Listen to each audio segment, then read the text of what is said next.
Oh, you can. You can.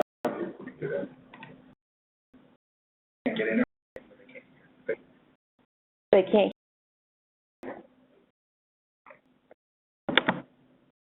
Is you connected to audio? We are connected to audio.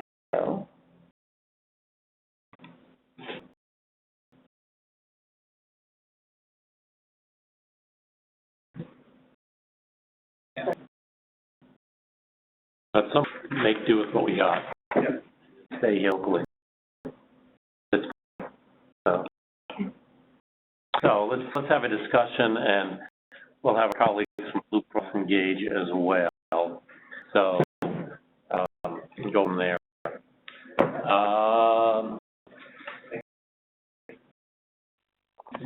We have been asked to look at episodes of care. We have issues in terms of appropriate versus, especially in the Medicaid population.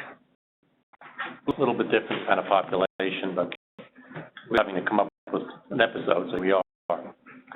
And it's thrown out about urinary tract infections, and of what's admitted for urinary tract infection to the hospital is pretty enormous. From urine system septic shock to all sorts of structural problems, to hospital-acquired things, to nursing home-acquired things. So we thought instead we'd look at what happens in the emergency room, whether workups in the emergency room get a little bit exuberant, because a lot of times people can come in off the street, and all you get their symptoms, you can give them an antibiotic prescription and go home, with all sorts of other things. To, if you have infant children and adults, how do you stratify that? Does it make a difference? Does it not? You have variations in episode cost, that is practice variation versus case mix, and can you redefine the populations you're looking at to try to capture it mostly as practice variation rather than unavoidable issues of case mix.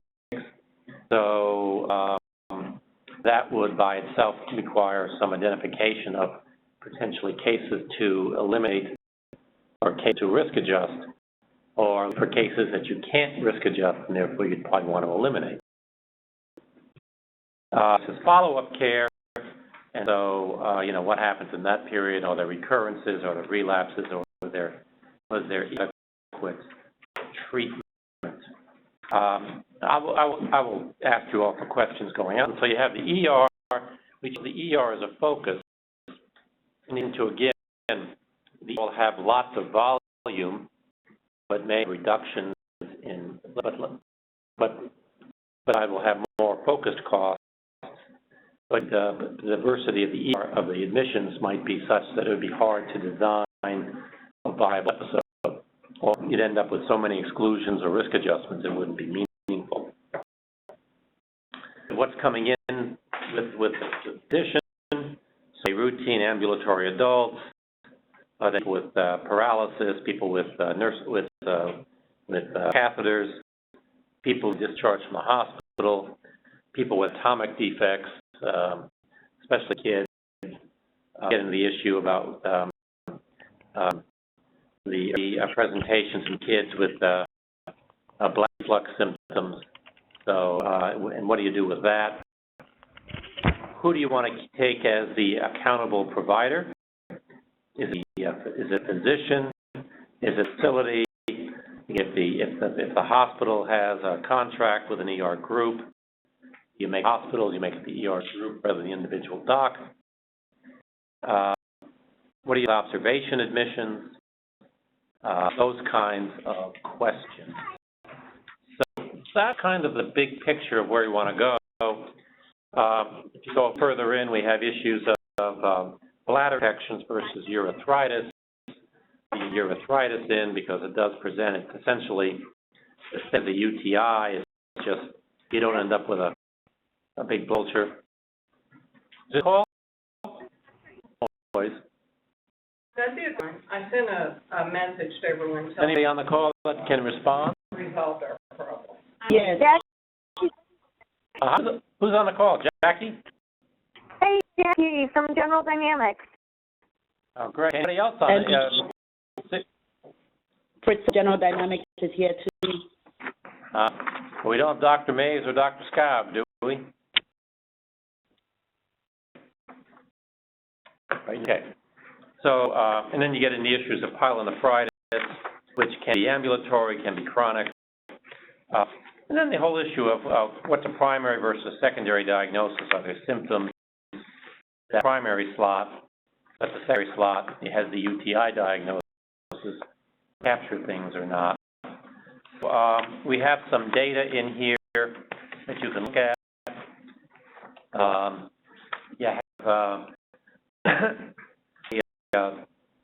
Certain folks end up with CT scans. Some of them are getting admitted, but some of them are not. And there's a fair amount of practice variation in terms of how many people are getting CT scans. So it's on page 5.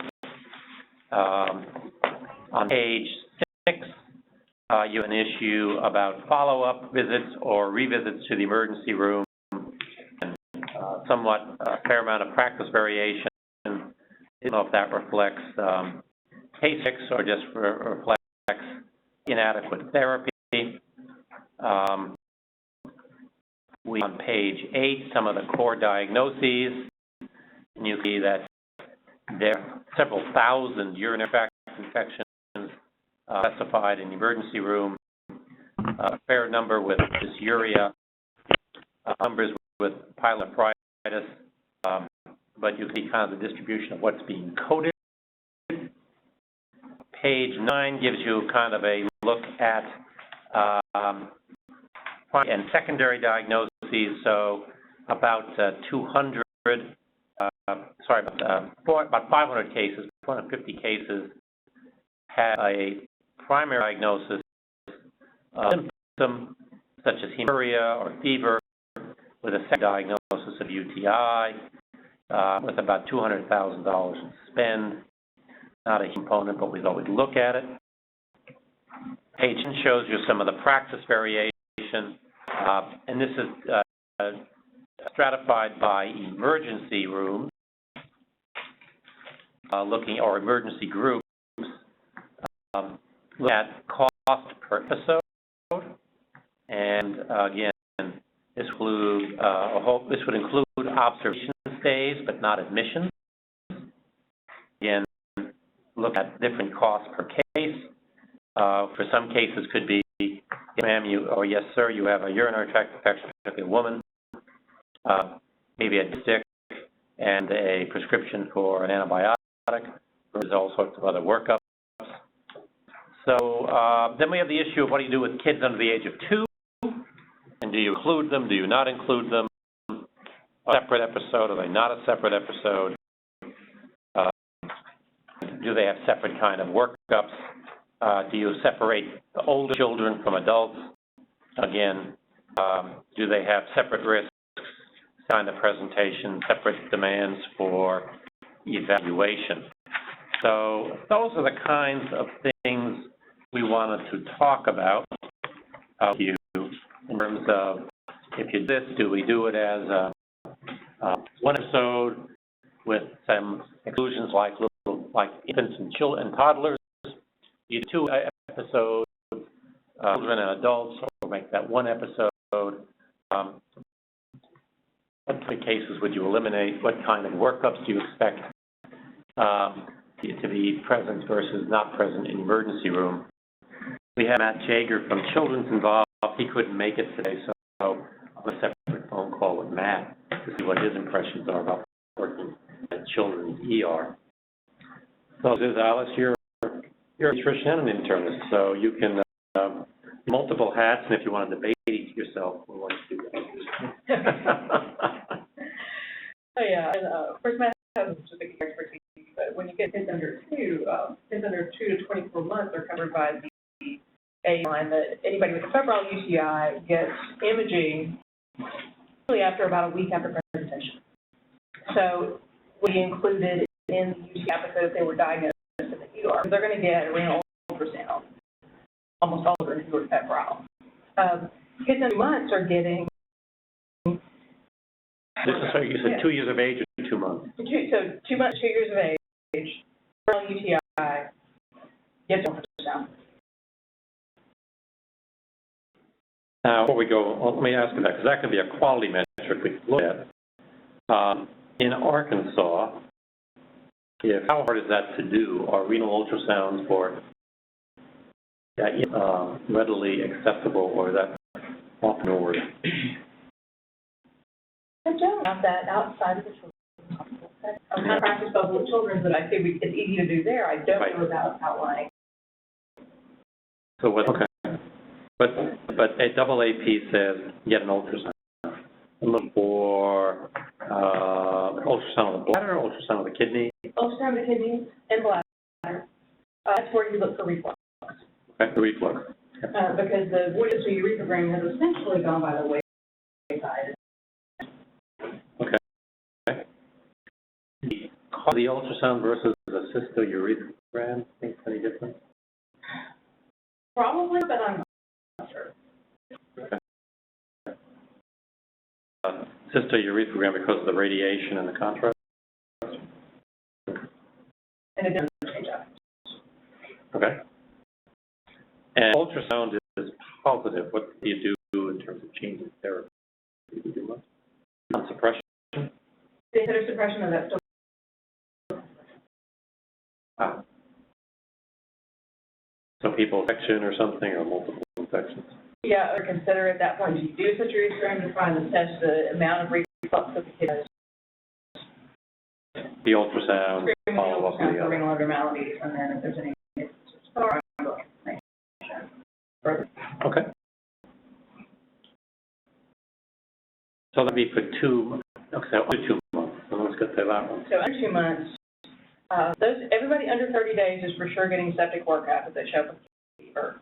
So then they're getting blood culture, urine culture, lumbar puncture. They get the whole sick neonate thing. And 1 to 2 months is kind of in a gray area, but still a lot of potential for a septic workup if the kid looks sick. So for blood, urine, chest X-ray, potential lumbar puncture. And it could sometimes go into a 3 or 4 month category.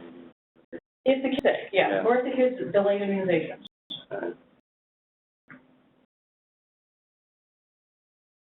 Okay, so you're making a case that probably really young kids should be excluded. Because they're going to get a huge workup. Yep. Okay. And that's necessary, medically necessary. Yep, no, that's okay. And that's recommended. So that's why we get it. So that's Okay. I mean, if they didn't get it, that'd be okay. Okay. So let's say kids like over 6 months. So from the ages of 6 months, if we did something, age 6 months to 2 years, you say that, I guess the question is going to be, if they show up with a UTI, are they always febrile, or do they often come in not ER? You think they'll be comfortable, they'll be screaming, but... Yeah, there too, you're not going to really know a lot about symptoms, but it's really the 6 to 12 month frame. Yeah. They're going to sure. Yeah. Okay. Potentially some of those for kids that are only able to communicate between 12 months and 2 years that are otherwise normal, maybe with vomiting is the only sign of UTI. Less common. A lot of that wrong. Sure. Do the moms sometimes come in saying, "His urine smells funny," and that's why they bring him in? Yeah, but we know that's not very specific. Sometimes that's the cause to come in, and that'll trigger some part of a workup. Right. Maybe not as much as the fever. Okay. So most of the presentations trigger work for symptomatic kids as opposed to mom saying this doesn't seem right. This doesn't seem right, or say new onset enuresis in the kind of preschool age group. Yeah. Okay. All right. So, okay. So, evidence, if we did an episode, we did a something the 6 month to 2 year category, something with a quality metric at the minimum about what what kind of evaluation was done after that. You would assume if in an ER and they get diagnosed with a UTI, the odds of them are symptomatic or febrile. So they would all, as a rule, probably need to have a follow-up test. Okay. Okay. What about, now do you have, what about kids who have like, is there a framework of kids in this category that are, with atomic irregularity? The hypospadias, any kind of, any information. Mm-hmm. And how often is that? Is that pretty rare, pretty common? And, what do you do with that? A lot of kids that are diagnosed prenatally with hydronephrosis just because of the ultrasounds that are done. Most of those kids never have a problem and never show an infection. Yeah. Somebody with a complex issue like posterior urethral valves or something like that would be more complicated, or complex urinary system abnormality. Do you think they would have shown up in the urology clinic first before they end up in the ER? It's just because of the number of prenatal ultrasounds that show things, or even symptom episodes that show things like maybe like something like that. So many of those are diagnosed prenatally. Not all of them, but a lot of them. And those kids get urology follow-up. You might carry that diagnosis, we can capture it somewhere and exclude it or something like that. So prenatal diagnosis, it would probably be. What about strictures? Do we have urinary tract strictures or urethral strictures at a young age, or not really?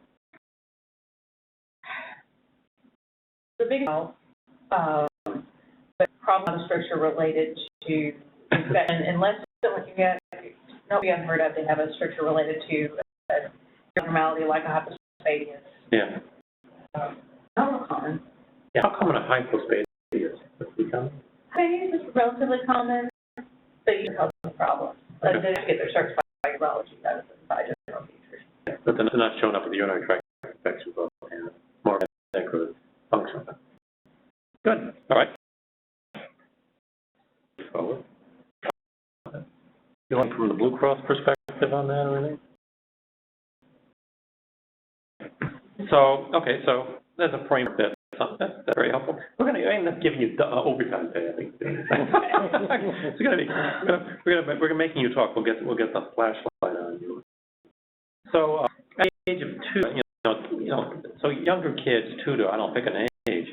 Do they present differently than older kids? Is there something differently to think about? Common. Yeah. But still potentially a reason presentation. Patients with symptoms in that age group, at least kids that are developmentally normal and are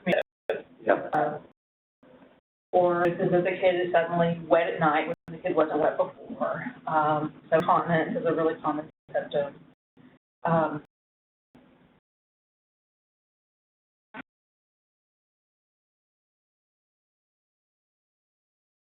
If we were going to put together an episode of some sort,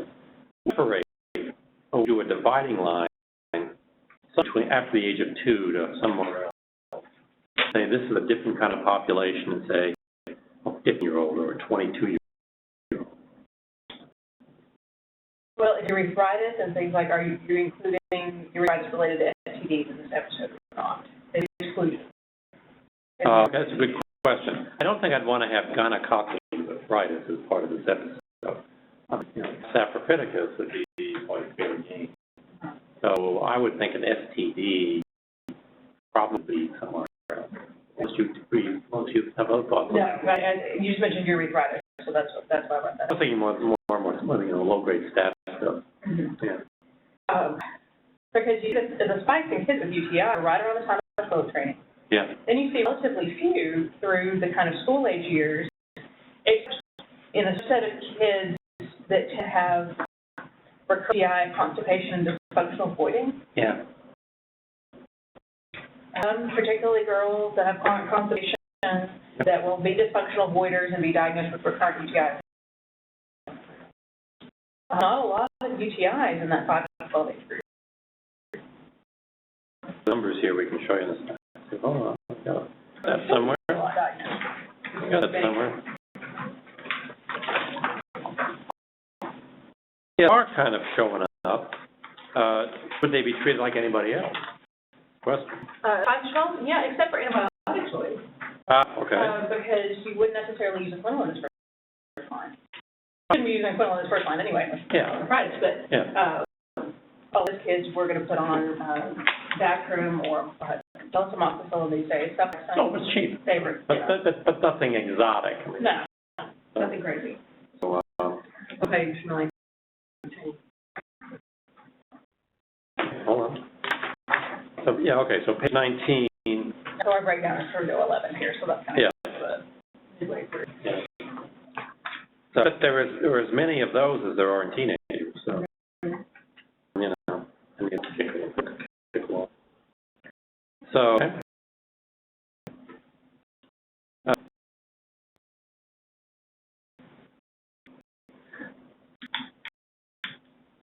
so you might argue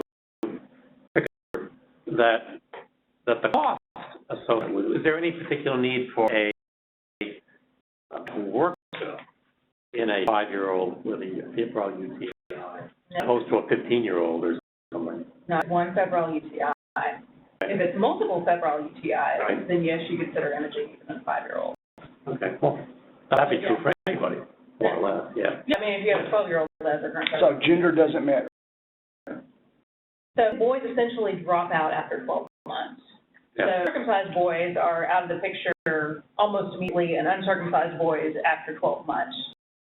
So we're almost all girls. And a small number of men, guys, who have symptomatic UTI, they get worked up even at 30. I mean, they get, yeah. So okay.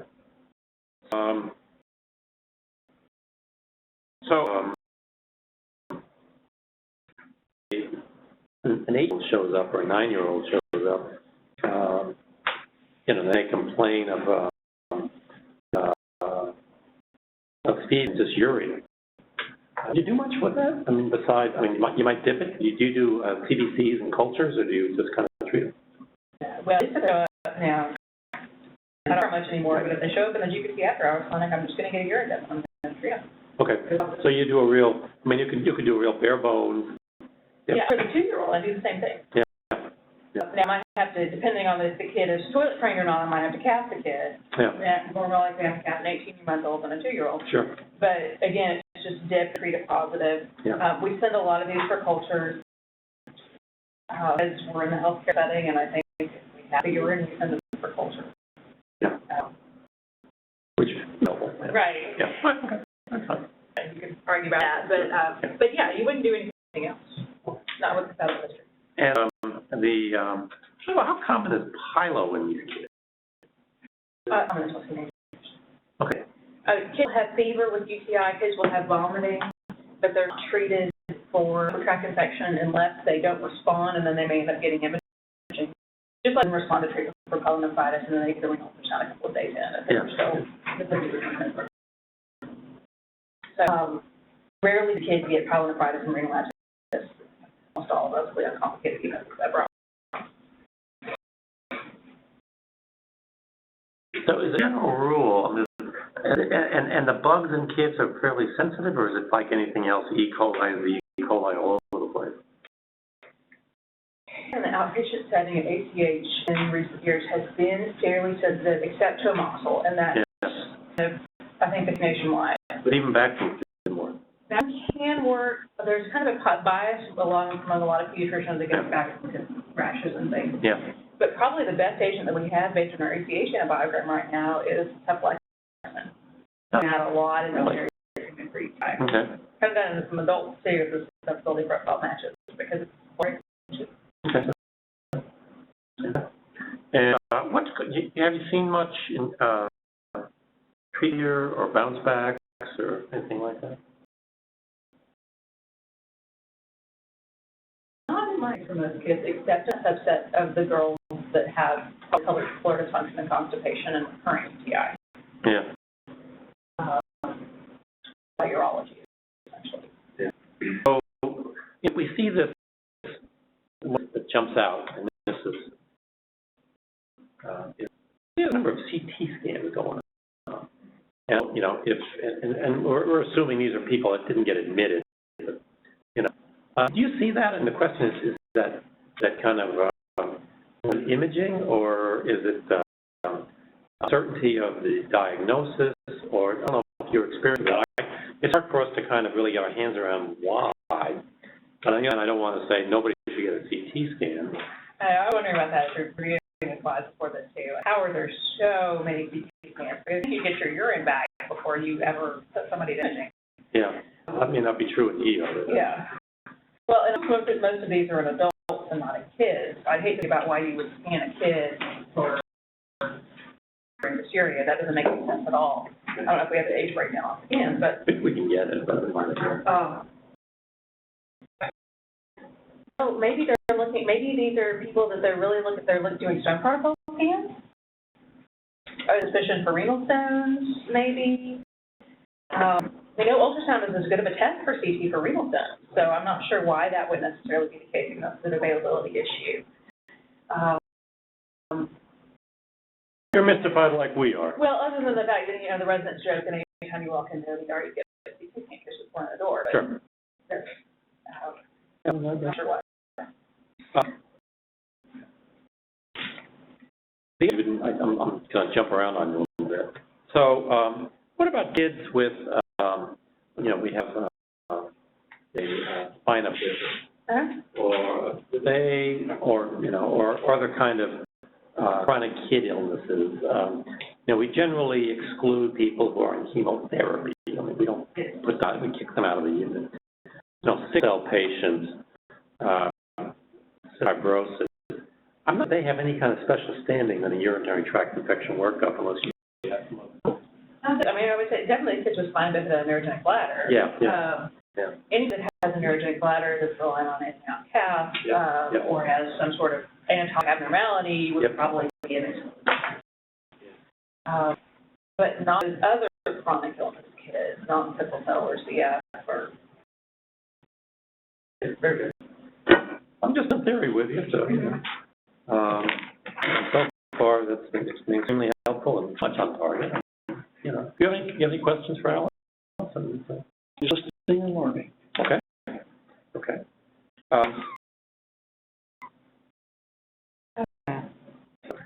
While I'm thinking, do you have a question? You have any questions for Alan? Once they leave the treatment of antibiotics, how long do they normally start to be back? For a kid, 2-year-olds, 5 to 12, and then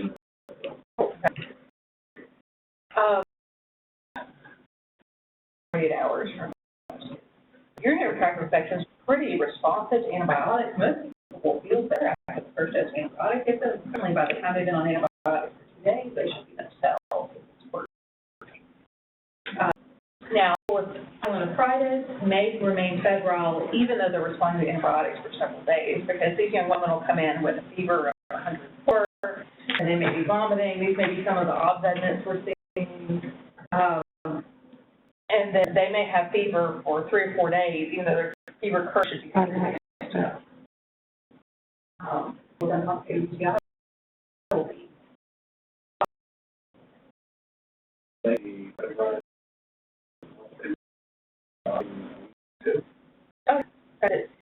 They'll be febrile for 3 hours for most kids. Yeah. How often do you think, I guess, you see folks in the ER and, you know, UTIs, and then you have like kind of people look a little sick or toxic. Do they get admitted to hospital for pilot, or they get admitted to ops for 24 hours to see how they respond? How does it play out? I do people get admitted for pylo.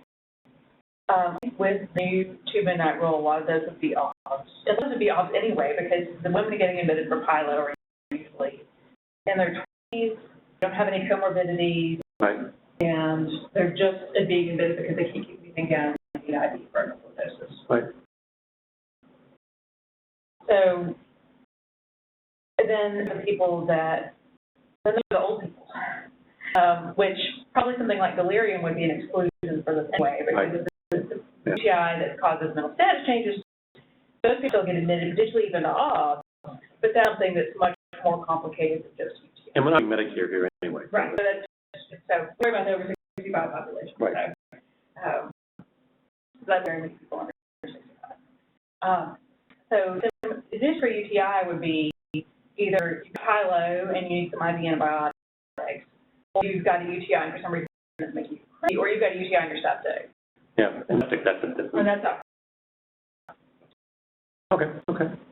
So far we're hearing pretty much confirmatory what we think about. That's anyway, so our theory is that we're probably looking at trying to, we think there'd be significant variation of what ERs do, and the emergency room setting has actually had any kind of scrutiny or feedback as to their total package of care. So this might be very interesting in terms of this variation. So, Again, I'd like to know why those these kids are. yeah. So, thinking of antibiotics, so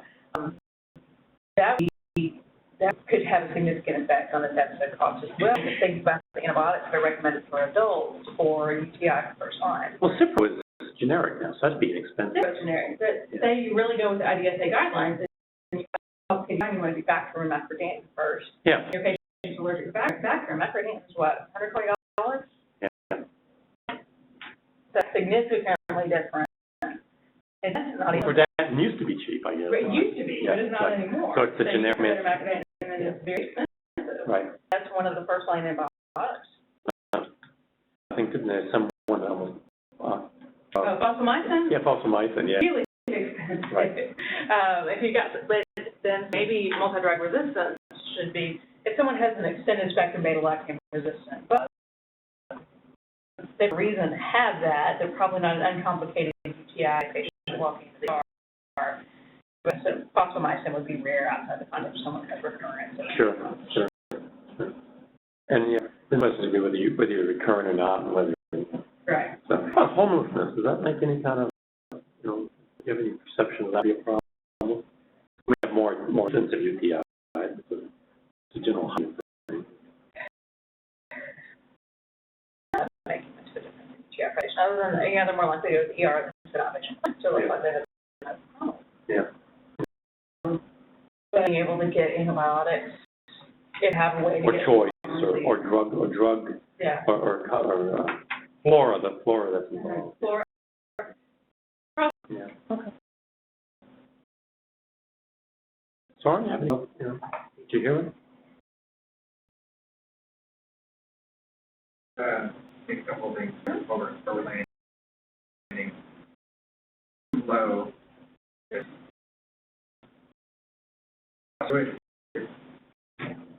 One session. Yeah, we're kind of, we're there, yeah. Good news of wise, like, there are many cases that are that young. How about things like quality metrics?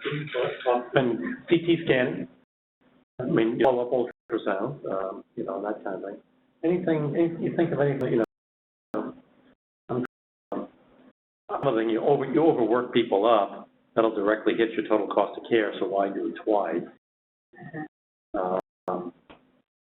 Funny antibiotics, Levaquin? Yeah, I see people using Levaquin for UTI all the time. I get on my residents about that. Because unnecessarily on spectrum. Why use the respiratory equivalent? That'd be a good one. I mean, people people aren't doing things like Z-Packs or something. You haven't seen that? Thankfully, I have not seen that. Yeah.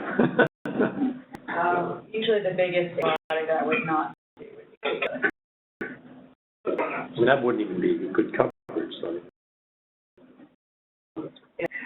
I'm trying to cover simultaneously with UTI. I don't know what they're trying to do. Okay. For the very outer main reason people do this or after the first that, it would be either they didn't take their antibiotic, wrong, if we're talking uncomplicated UTI. If they UTI, it'd be either they didn't take their antibiotic wrong.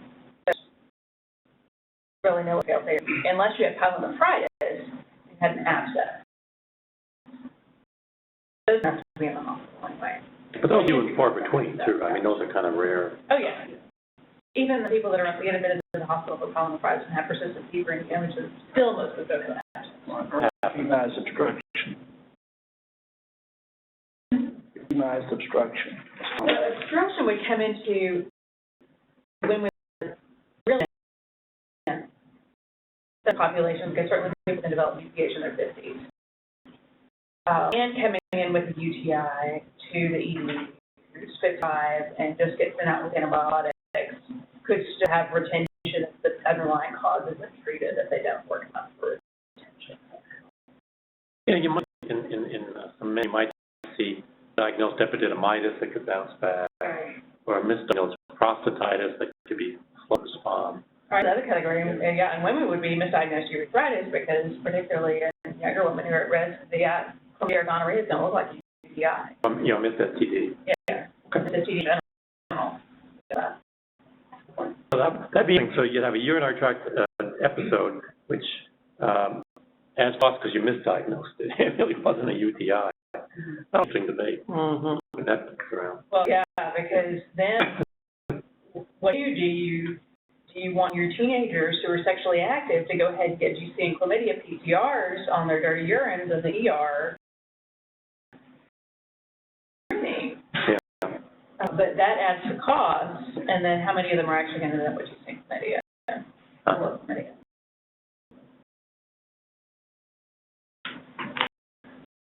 We haven't seen that cost at least in our analysis, so that's interesting. But there, yeah. Interesting. Very good.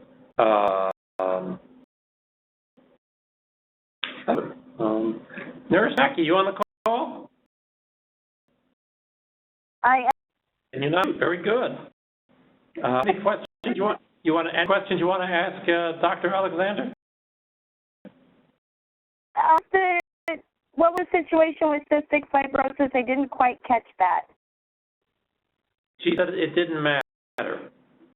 That's what okay. I didn't know if I was missing something. Nope. Okay. From the cross standpoint, if you were going to do this kind of an episode, you might have a different population. You might be a little older, more adult. Matt, do you have any questions for Dr. Alexander? Now, a lot of notes, I go back and run the star side to see how our population segments out. Presenting what happens when they follow. And what's the driver for cost variation in the population? Yeah. Yeah. Be curious to see if you have the same kind of CT scan. Right. Scans than we do in some ways. To be. In a pediatric population. So if it's not in a pediatric population. Okay. We'll do some on that. How to prolong our time. Do we have questions, or do you have anything else you want to ask Dr. Alexander? You ready to go down the road, but not quite. What handful of good measure good quality?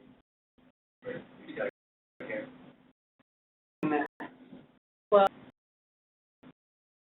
in some culture form, I hate thinking cases for occurrence or things like that, which again would probably be exclusions if a culture wasn't performed for those. If the patient comes into the ER, they're not bad in a certain culture. That would be important. Antibiotic would be the only thing I can think of off the top of my head. Or if we most people antibiotics that are recommended for period therapy. So that was bacterium and macrobid for uncomplicated UTIs. You could potentially choose citro for complicated UTIs, so a man or a woman with pyelonephritis. You would be justified in using cephalexin for a child for a period therapy. And anything else you'd have to justify by previous culture. we tend to use antibiotics like 3 days or longer. There are studies really with 3-day courses of antibiotics that I know of for children. Yeah. I think it's an emergency that today. Okay, so might be a little long, but I'm yeah. not sure. Yeah. Okay. So step therapy could be a quality. How about adults who should continue therapy for 10 days? I'm concerned about long duration of therapy. Right. Treatment's a problem too. Yeah, in uncomplicated UTI, you have a 3-day course of antibiotics. Going to do next. So take your feedback. We'll probably get a hold of Matt on the call. We'll talk to the other folks one way or another. We'll reassemble some stuff and put together a package. Because a lot of what you said are confirmatory. We have some nuances that we'll put together for a public forum. We might give you a phone call or send you something by email saying, hey, here's what we're doing. Here's our core concepts. Here's what we're going to present. We have some Blue Cross data that we'll run. And we'll go from there. And, I can tell you how valuable the 45 minutes has been, and thank you for putting up with the with the circus we had here at the beginning. No problem. Anything else you want to do before we let her go? Now, when she covered the sexually transmitted diseases, which that was something I was curious about, if the teenagers come in and they do that, then you mentioned bounce back. What would be that time frame that you would say that it becomes a recurring, you know? As opposed to Look up definition. Because I couldn't quote you number of episodes of recurrent. And that, the definitions of recurrent are really from studies of prophylaxis. So, if it was treated, usually considered appropriately treated, and then yes, it would be a reinfection if somebody came back. If you had a culture result saying that this was the most acceptable, you treated appropriately, the patient took the therapy, and then they came back 2 weeks later with the same thing, well, that's a reinfection because you treated it. And because it didn't have any anatomic abnormality or anything else, or they didn't find anything out somewhere that had a reservoir. But the definition of recurrent is not necessarily something that, whether it's reinfection or not, it's from how many episodes you have to have for us to do a study on prophylaxis. So give me time to think with that. I can't. You're stuck here. So,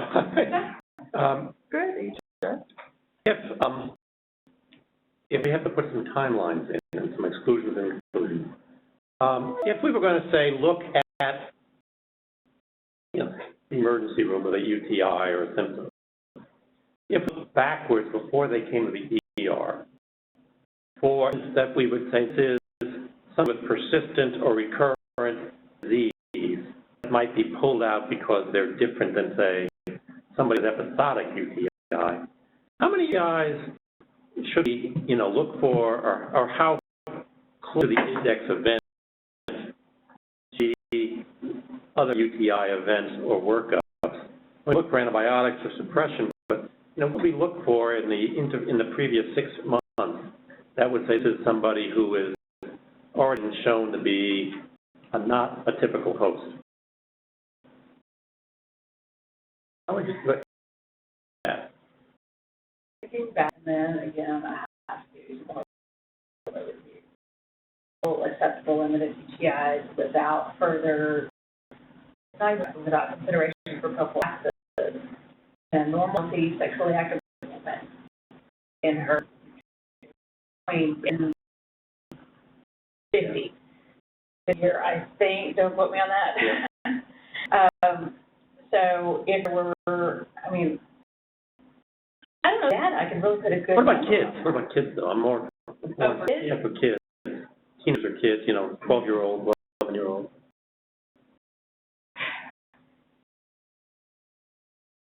They're very common in that age. Yeah. Okay. Be rare. Yeah. If you've had a UTI and been treated within the past 3 months, you're increased risk for antibiotic resistance, certainly, just like for anybody else. Right. So it makes you potentially more complicated to treat. Right. That diagnosis within the past 3 months. But I wouldn't put them in a category of this is, clearly somebody who's going to be. Right. I don't know that you can make that determination. Okay. without looking more at comorbidities. And then a question is, okay, if I have a window of time, complications or post-event, or attributing costs to, how long would 2 weeks, a month? How long would you run the numbers, run the days? People are going to get better within a few days. We'll bounce back quickly if you have a problem. Right. And it's possible that they could get reinfected without any fault of bad treatment. Yeah. Because healthy people can get these without any trigger. So I think the month, just because I think we capture a lot of the issues during that time. Sure.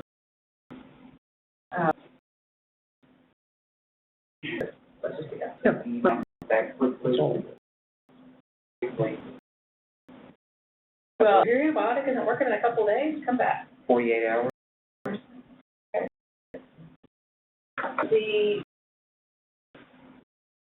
They've been treated for a UTI 2 weeks ago. It's not working. So, I would presume you'd agree with Dr. Galvin that we should exclude admissions because of the heterogeneity of. yeah, admissions would almost certainly have other comorbidities. There's no way to get it around. Unless. I got issues, you end up with bacteremia, you have non-bacteremia. You only have 500 cases, and then suddenly you've got waste of Sunday. We're going to be whether anybody has a D cost for a urinary catheter, so, somebody, Yeah, obviously that's. might throw them out, too.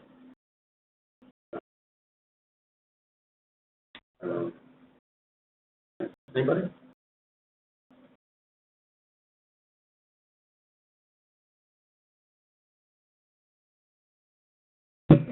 Last questions or burning? Burning, really? Did you go there? This meeting is definitely over. Wait, I think Nurse Jackie had one last thing. Jackie? I have one quick question. Are urinary analgesics used in children at all? Actually, a very good question, because I don't think they should be. So I think phenazopyridine is way too risky to use in a kid. So I don't think those should be used. Now, there may be some people out there using them, but that would, I agree, that would be a potential thing. But I can capture everybody that's doing that, because some people are going to go that over the counter, not be prescribed. Okay. Thanks, it's been extraordinarily valuable, and we appreciate it. Because we got done fairly quickly. We did. For 8 stars? Yeah, and having one person. I don't think we can use that as a standard. I don't think so either. But a very knowledgeable one person, so we appreciate your very much. Information. Great. All right. Hi, Iowa. Thank you. Good. Thanks again. That's great.